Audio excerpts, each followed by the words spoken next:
Related to common deficiencies regarding SOX 404 testing, there are some that we see, and no matter really how mature your company is or your SOX 404 environment is, you're most likely going to see some deficiencies. So a lot of clients and customers want to say, what are those deficiencies?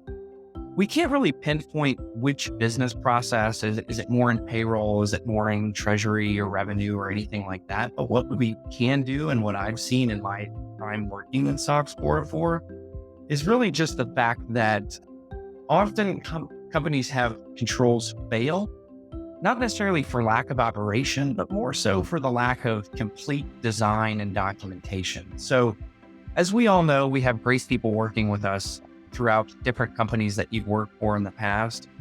You know that people are doing the job correctly and doing what needs to be done.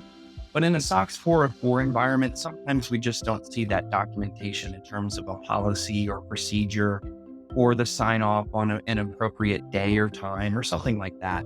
So our approach with SOX 404 to combat those common deficiencies that you asked about is really to approach the testing with those twofold goals. One, the control design, and then two, the control effectiveness. But as we know, you can't really have an effective control if it's not written correctly and the control owners don't know how to document and show that they're operating this control effectively. So what we like to do is just walk through with them, describe the necessary documentation needed in order to show that the control is operating.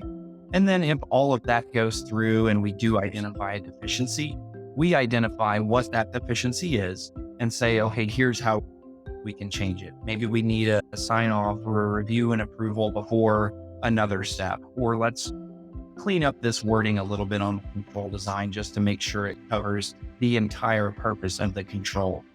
So if something's not working correctly, we definitely love to work with clients, show them how to improve, document more clearly, and really allow them to have a more robust control environment.